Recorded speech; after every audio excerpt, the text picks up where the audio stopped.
Hola, ¿qué tal alumnos? Están escuchando el cuarto podcast de la tercera temporada de Diseño Gráfico, el podcast oficial de Centro de Estudios Mont Orford.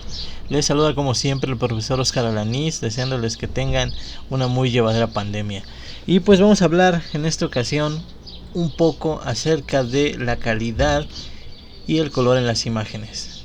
Así que vámonos de una vez a la primer cápsula.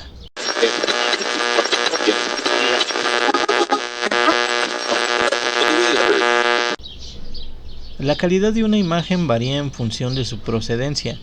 Valorar si una imagen tiene buena calidad requiere de algunos conocimientos técnicos que pues los vamos a adquirir por la experiencia que aporta la práctica de la profesión. Y a continuación vamos a describir algunas normas para controlar la calidad. Primero vamos a hablar de la resolución de la imagen. El concepto de resolución de imagen no siempre significa calidad, y eso ya lo escuchamos en el primer podcast de esta tercera temporada. Pero si necesitas escucharlo otra vez, pues bueno, ponle pausa, regresa para que escuches esta parte acerca de la resolución de la imagen. Y bueno, entendemos por resolución la calidad de píxeles por pulgada que hay en una imagen. La resolución óptima para impresión en papel estucado es de 300 píxeles por pulgada. El concepto de resolución de imagen no significa calidad. Una imagen puede tener buena resolución, pero sin embargo tener una calidad pésima, como por ejemplo verse pixelada, mal contrastada, desenfocada, etc. Para comprobar la buena calidad de una imagen se pueden seguir dos opciones. Aconsejamos seguir las dos, por cierto. La primera opción es abrir la imagen en Adobe Photoshop y ampliar el zoom hasta un 200 o 300%. Y vamos a observar que el tamaño de píxeles de la imagen no se note demasiado. Si es así, la imagen se verá bien, tiene buena resolución. Este aspecto quizás parezca subjetivo, y en realidad lo es. Depende de la experiencia del que mira, pero es igualmente válido. Para la mayor seguridad, contrastar la opinión con un especialista de la preimpresión. Quizá este primer paso pues no te sirva mucho a ti en lo personal, ya que vas iniciando, eres todavía un estudiante, pero con el tiempo vas a ir aprendiendo a diferenciar cuando una imagen tú la amplías y ves que de por sí ya se ve pixelada, dices no, sabes que esto no se va a ver bien. O bueno, a lo mejor puede que no notes ningún píxel y puedes decir la imagen es excelente. O incluso puede pasar que tú veas alguno que otro píxel. Pero bueno, supongamos, como dice aquí el ejemplo, lo estás viendo a un 200-300%. Y entonces pues con eso dices, bueno, a lo mejor sí lo estoy viendo pixelado porque lo estoy viendo al 200-300%. Pero no importa tanto porque en realidad en la impresión real pues eso no se va a ver tanto. O bueno, o se verá pero muy poco, ¿no? Entonces de eso dependerá pues ya un poco la experiencia. Y la opción 2. Para explicar la segunda opción expondremos varios ejemplos. Si nosotros realizamos una fotografía u obtenemos un escáner de alta calidad, podremos tener una imagen de 2800 píxeles por 4800 píxeles, por poner un ejemplo. En el caso de una imagen hecha con cámara digital, por defecto estará a 72 puntos por pulgada, porque como ya habíamos hablado antes, una cámara digital pues te va a tomar pues las fotografías, pero la resolución va a estar pues en estándar para un monitor, no precisamente para salida digital. Esto no significa que la imagen sea de baja calidad, como ya lo dije, tan solo es una medida de densidad que indica que en una pulgada hay 72 píxeles. Para saber qué medidas máximas puede ofrecer la imagen, a 300 puntos por pulgada, abrimos la imagen en Photoshop, vamos a imagen, tamaño de imagen, y aparecerá el siguiente menú.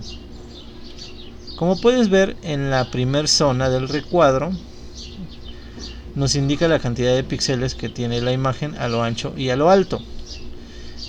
En el segundo recuadro indica el tamaño del documento. Podemos observar que esta imagen mide 1130.3 milímetros por 829.38 milímetros. Con lo cual, aunque la resolución indique 72 puntos por pulgada, la imagen en sí tiene un tamaño grande, por así decirlo. Y si cambiamos la resolución a 300 píxeles por pulgada, quitando la opción remuestrear la imagen, veremos que la medida se reduce a 271 milímetros por 199 milímetros. Lo que conseguimos con esto es que los píxeles de anchura y de altura no varíen, y solo varía el ancho y el alto del documento en milímetros.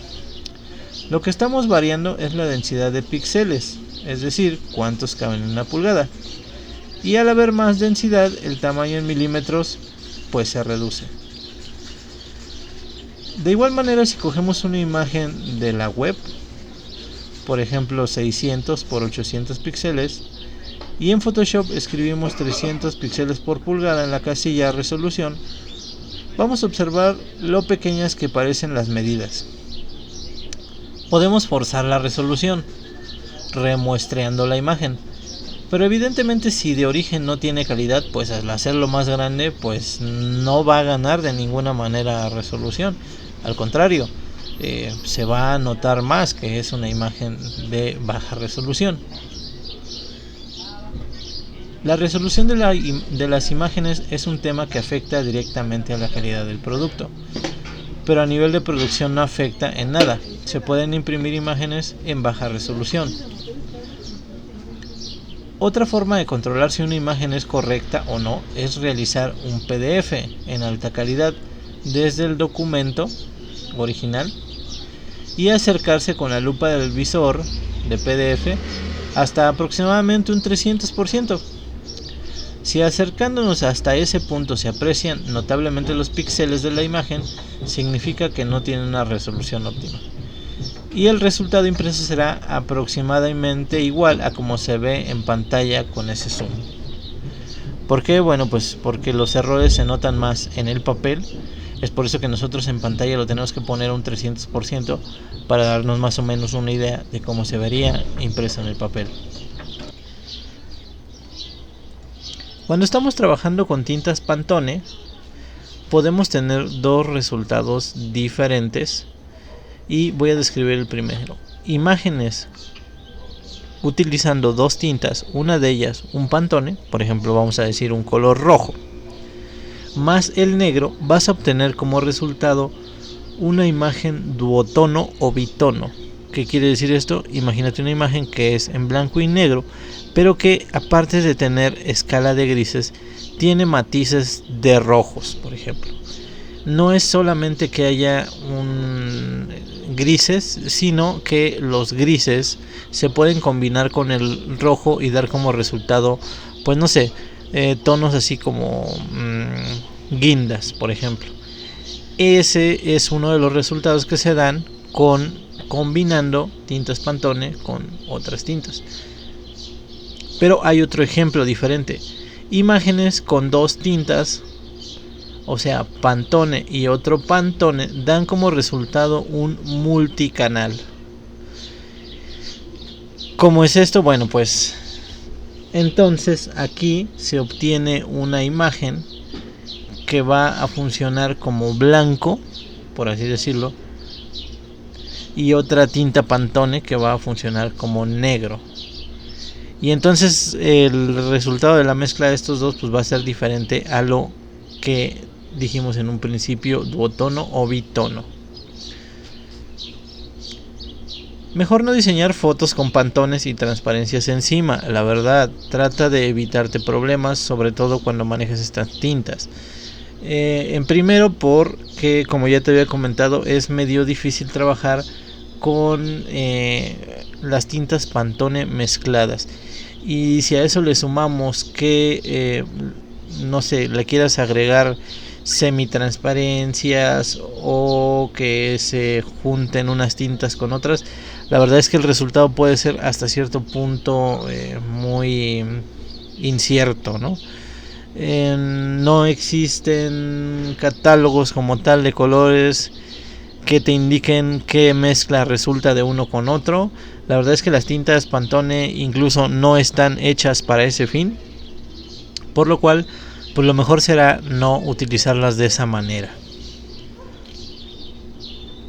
¿Y los tipos de archivo que hay? Pues hay muchos tipos de archivo para imágenes. Los más comunes, los más utilizados son JPG, que es un archivo comprimido, que pues es el estándar para fotografías. TIFF, por ejemplo, que es un archivo que no contiene compresión, así que los archivos generalmente son algo pesados. EPS, que es Encapsulated Port Script, donde incluye pues ya sea una especie de vectores o una especie de medios tonos ya ajustados a ese archivo, pero aconsejamos el uso de los formatos JPG o TIFF. EPS ya es para trabajos un poco especializados, por así decirlos, pero pues, sin ningún problema podrías utilizar JPG, o si necesitas una calidad pues muy específica. Por ejemplo, TIFF es un formato que se utiliza pues para las fotografías, siempre que las tomes en digital con una buena cámara. Pues con TIFF aseguras que vas a tener los colores ideales sin compresión. Entonces pues eso te asegura bastante calidad si es que ya de inicio tu fotografía es muy buena. Y para cerrar este podcast los voy a dejar con este audio que lo bajé de un podcast que se llama Retronautas, que es de ciencia ficción, de literatura de ciencia ficción básicamente.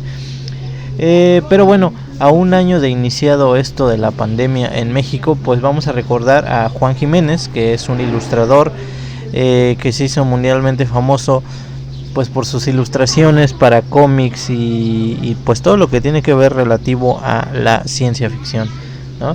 Lamentablemente pues falleció el año pasado, fue pues ya casi podríamos decir de los primeros que tuvieron la mala fortuna de fallecer de COVID. Pues un talento impresionante que se nos fue, y vamos a recordarlo hoy, pues a un año de iniciado esto de la pandemia en México. Y recuerda que yo soy el profesor Oscar Alaniz y nos escuchamos en el siguiente podcast. Nos vemos en el siguiente video tutorial. Cuídense mucho.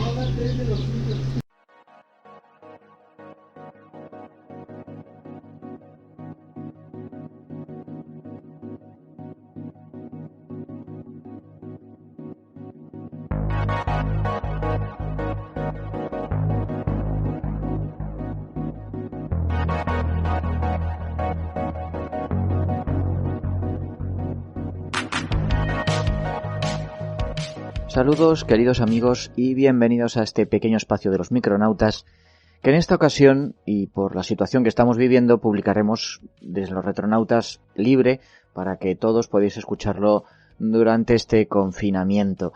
Y precisamente lo que me ha llegado a grabar este programa ha sido la muerte de Juan Jiménez hace 2 días, el 2 de abril, a la edad de 76 años. Jiménez ha sido uno de los grandes del cómic y ha muerto precisamente a causa de este nefasto coronavirus que tiene acogotado a todo el planeta. Así que sirva este mini programa como homenaje a este gran hombre. Últimamente, en los últimos años, seguía activo a pesar de su edad y sobre todo ha sido conocido por su saga de los metabarones, esta derivación del Incal, de lo cual hablamos ya en nuestro programa de Metal Gland. Os remito a él. Pero Juan Jiménez es una profesional que lleva muchísimos años en el cómic y que ha tenido varias obras de ciencia ficción destacables. Yo no me voy a meter con los metabarones, entre otras cosas creo que ya lo dejé entonces bastante claro, porque a mí Jodorowsky no me gusta demasiado, aunque reconozco que el trabajo que hizo Jiménez para esta colección es absolutamente espectacular. Yo me voy a ir más atrás y voy a recuperar un trío de obras de ciencia ficción que se publicó aquí en España hace años por Toutain, y que me parece que son obras bastante rescatables, aunque quizá no tengan un arte tan depurado como el que hemos podido ver en esta saga de los metabarones. Y el primero de ellos es nada menos que La Estrella Negra, de 1979. La explosión de Star Wars en 1977 tuvo unas enormes consecuencias para la ciencia ficción en todos sus ámbitos, y el cómic, claro, no fue una excepción. Fueron unos años en los que las aventuras espaciales volvieron a ponerse de moda y muchos autores o bien se sintieron inspirados por la historia de George Lucas y por su estética, o bien decidieron aprovecharse descaradamente de aquella fiebre. El guionista Ricardo Barreiro y el dibujante Juan Jiménez habían llamado ya la atención de la crítica y del público a mediados de los 70 con una serie bélica, As de Pique, allá por 1976, que fue publicada en la revista argentina Scorpio. Decididos a probar suerte en el mercado europeo, donde ya habían recibido comentarios elogiosos, se trasladan a España, a Italia, a Francia, intentando obtener algún encargo. Y reciben el visto bueno de una editorial francesa para la realización de una historia autoconclusiva de ciencia ficción. Pero el guión de Barreiro se retrasa, por lo que Jiménez se vio obligado a terminar el álbum en un plazo muy ajustado y encima aplicando el color directo, una técnica nueva para él. Todos sus esfuerzos, por desgracia, son en vano porque cuando presentan la historia, La Estrella Negra, la editorial ha dejado de estar interesada. Al final sería Glenat la que publicaría el álbum en 1979. Como he dicho antes, en España se publicó por parte de Toutain en 1985. La historia nos presenta a Braxtor, que es un misterioso personaje de rostro oculto y que va reclutando a un equipo de personajes marginales, individualistas, que necesitan dinero. La misión que les propone es entrar en una estrella de neutrones y hacerse con los secretos tecnológicos de las naves alienígenas que allí han naufragado. El grupo está compuesto por el propio Braxtor, un delincuente juvenil con una especial habilidad para sobrevivir en situaciones límite que se llama Speed, Nadia, una joven piloto, y Bran, que es un androide de combate con un sentido ético muy particular. Durante su viaje deben enfrentarse a terroríficos monjes guerreros y zombies extraterrestres, solo para encontrar al final que un traidor se esconde entre ellos. Aquí en esta historia no hay grandes aportaciones, todo lo contrario, sus personajes son tópicos, están muy esquemáticamente desarrollados, el muchacho conflictivo pero de gran potencial que solo espera hallar un objetivo para su existencia, la chica segura de sí misma que mantiene una relación de amor-odio con este Speed, y un androide que resulta ser más humano que sus propios compañeros. Además, la narración se encuentra bastante descompensada. Buena parte de la misma se centra en el reclutamiento del equipo y la exposición de la misión, pero la aventura propiamente dicha discurre a un ritmo demasiado acelerado y se remata de forma quizá insatisfactoria. No obstante, se trata de un álbum muy entretenido y de mejor factura que la media de muchas series de comic book americanas, a menudo más alabadas. Por supuesto, en ello tiene que ver el trabajo de Juan Jiménez, que ya está bien asentado técnicamente, que se desenvuelve sin problemas tanto en el diseño de personajes y entornos, especialmente las astronaves, como en su pericia narrativa. Incluso el color, que hasta el momento no había explorado y que mejoraría sustancialmente en obras posteriores, está muy bien aplicado y no se limita a rellenar espacios delimitados por la tinta, sino que lo utiliza para completar el dibujo y componer volúmenes. En resumen, una obra que no es excepcional, no es imprescindible, a menos que se sea seguidor del trabajo de Jiménez, pero que sí está ejecutada de una forma muy competente y con la que se puede disfrutar de una lectura agradable. En 1982 aparece Cuestión de tiempo.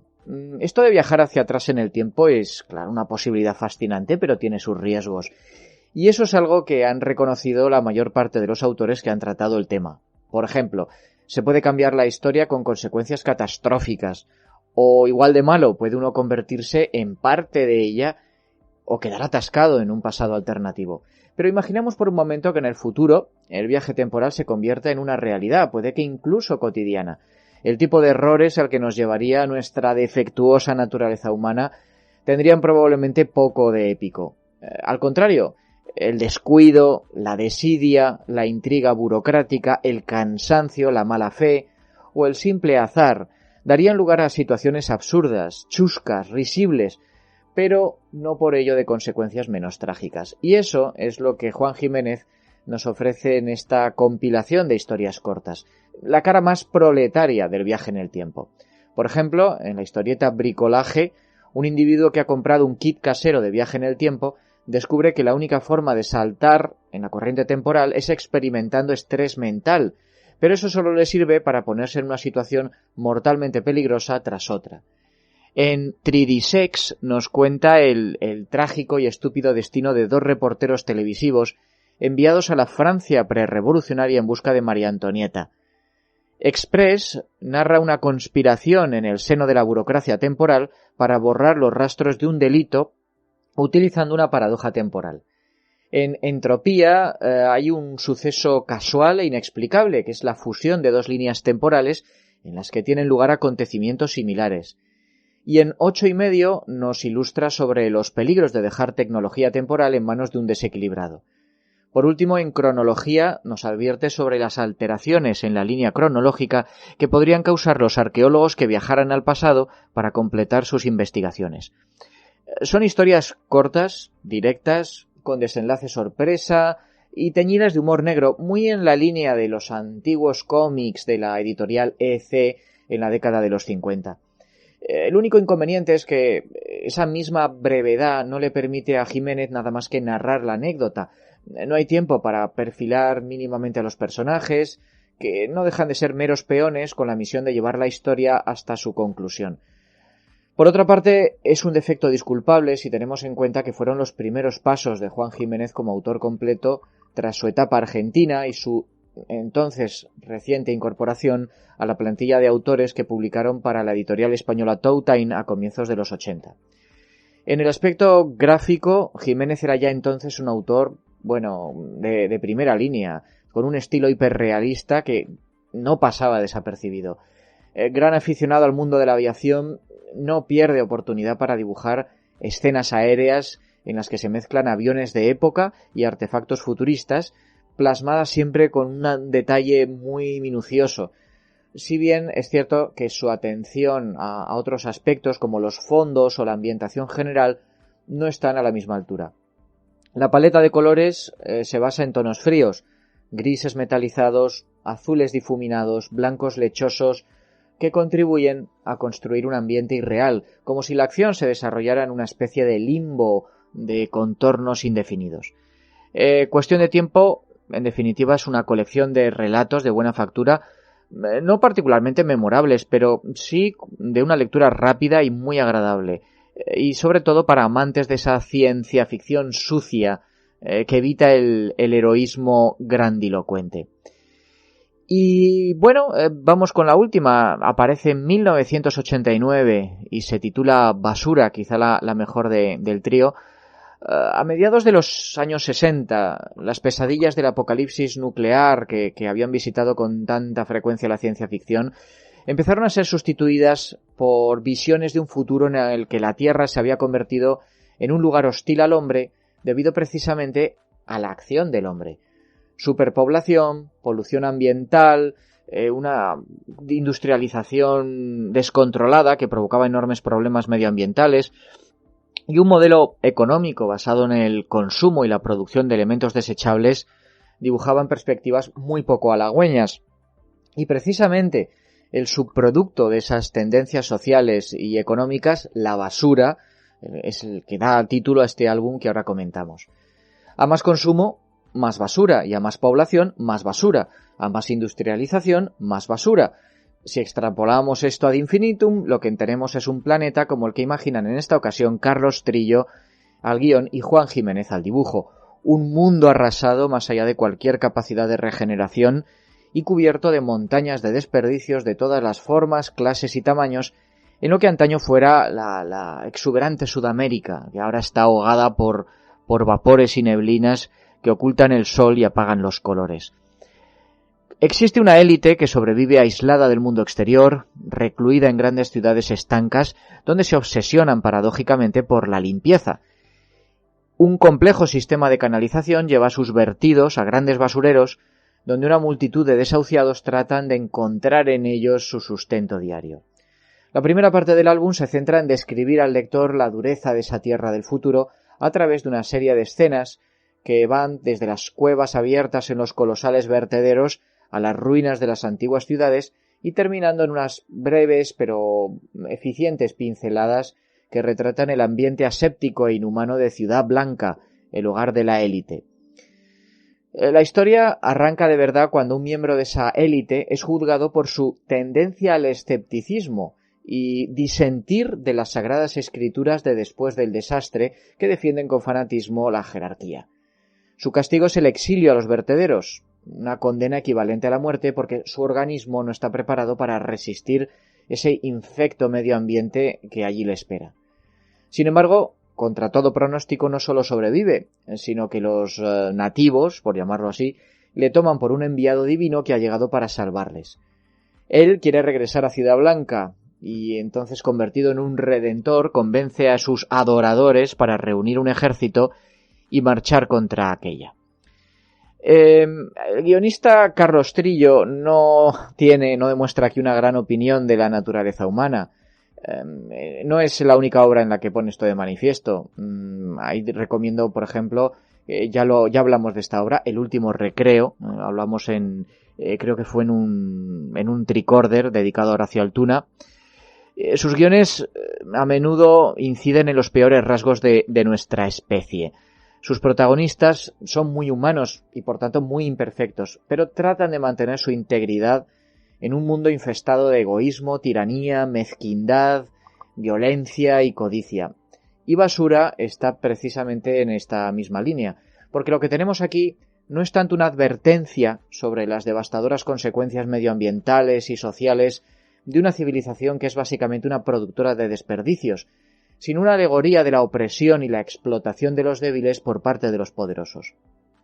Efectivamente, la situación en la que viven los moradores de los vertederos es consecuencia de las acciones de una élite cuya indiferencia hacia los perjudicados por sus propios hábitos ha convertido al planeta en un lugar inhabitable. Ellos se han aislado de la catástrofe, dejando que ésta recaiga mayormente sobre los indefensos, y todavía peor, cuando el individuo condenado por disidentes expulsado de Ciudad Blanca se aprovecha de la ignorancia, la superstición y la desesperación de esas masas para manipularlos y hacerles creer que obedeciendo sus órdenes harán realidad su más preciado sueño, salir del basurero y acceder a la mitificada ciudad. Y como remate les traiciona miserablemente para llegar a un acuerdo y volver junto a la oligarquía que le expulsó. Es una constante de la historia de la humanidad, hoy vuelta a reeditar en la forma del primer y el tercer mundos. Trillo, de todas formas, termina la deprimente historia con una nota de esperanza que funciona al mismo tiempo como moraleja. Son los desposeídos los que deben tomar las riendas de su propio destino y no basar sus esperanzas en supuestos mesías de los que no pueden esperar sino mayores males.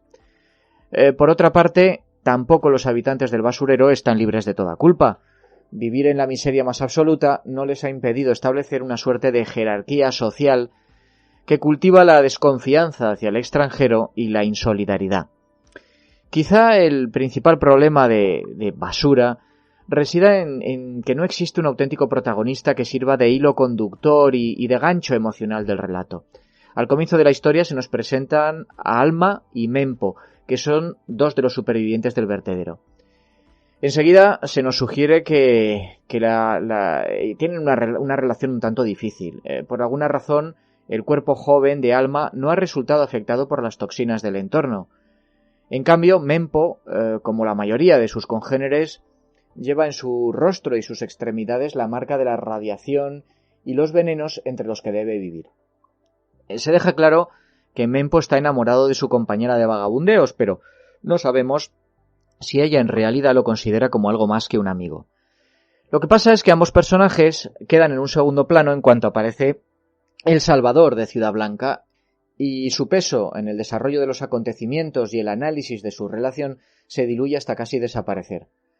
El final es abierto, se concluye la línea narrativa principal, pero deja sin rematar muchos detalles. Es un poco como si Basura fuera en realidad la primera parte de una aventura de mayores dimensiones que nunca llegó a aparecer. Esto se publicó seriado originalmente en la revista Zona 84 y luego se editó en álbum, repito, por Toutain. Jiménez, por su parte, hace un buen trabajo en la creación de ese mundo asfixiante. Habitualmente su limitada paleta de colores es una limitación de su dibujo, pero en este caso actúa a su favor. todos esos azules lechosos, los grises, los marrones, la ausencia de tonos cálidos, que hacen que algunas otras de sus obras tengan un aire un poco monótono, contribuyen aquí a construir una atmósfera muy verosímil para un planeta con unas nubes tóxicas muy espesas que dispersan la luz solar hasta apagar los colores. Además, diferencia muy bien las escenas del basurero, más ricas en texturas y con una acuarela más sucia, de las de Ciudad Blanca, que tiene tonos más fríos, más lisos, evocando esas pulidas superficies propias de la hipertecnología. Basura es, por tanto, y en resumen, una advertencia en forma de fábula postapocalíptica con un dibujo muy bonito. Puede que como escenario medioambiental resulte inverosímil, porque la ausencia de luz solar y por tanto de vegetación colapsaría todo el ecosistema planetario. Pero su análisis del comportamiento humano no solo sigue vigente, sino que desgraciadamente lo seguirá siendo durante mucho tiempo. Y bueno, hasta aquí mi recomendación de estas 3 obras y mi pequeño y personal homenaje a Juan Jiménez. Esperemos que no tengamos que lamentar más pérdidas de estos grandes héroes de la ciencia ficción gráfica. Nos escuchamos pronto, amigos, en Los Retronautas. Un saludo.